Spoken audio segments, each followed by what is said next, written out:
हाय, आज आम्ही देवस्थानाचे रुची कोवळ्या सासम घरान कशी करची म्हणून पळया. कोवळ्या सासम करच्याक कोवाळ्याला एक जुनो असका सम बी मंडून असका आणि भायल्यानी सम गोबर मंडून असका.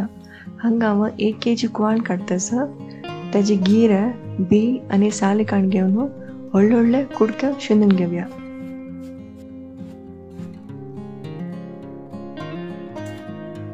हंगेक तोपांतू 1 ग्लास उदकाक शिंदेल कोवाळ्या आणि रुचीक मीठ घाल घेऊन सिचूचे दवरया.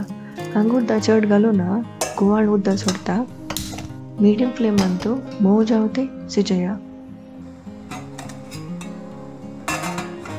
मसालो करच्याक 5 गुड्डी मिरसांगी हे ठीक असता आणि उणे कलर दिता. थोडे ताल घाल घेऊन 1 मिनिट भाजून घेऊया.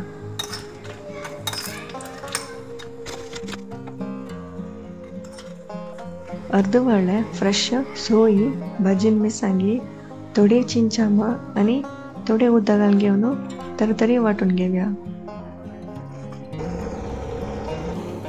चिकेन ल्हान जल तक्षण दडसाणीक दोसा राईस घालत. हे ऑप्शनल.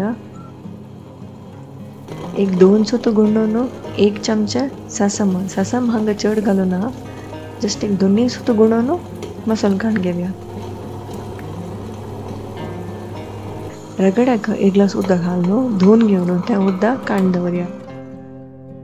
कोवळ्याचा कलर चेंज जाला हे शिजला म्हणल्याक हाताक मसालो घाल घेऊन हुगूर चाळ घेऊया. हंगे जाय जाल्यार मात्र मसाल्याचे उदक घालून घेऊया आणि कन्सिस्टन्सी एडजस्ट करून घेऊया. 1 खतखत आयल्यानंतर ताल सासम आणि करबेव पण घालून घेऊया. या कोवळ्या सासम 4 जण पावता. रसम आणि सासम बेस्ट कॉम्बिनेशन. खंडित ट्राय करियंती. थँक्यू. बाय. Take care.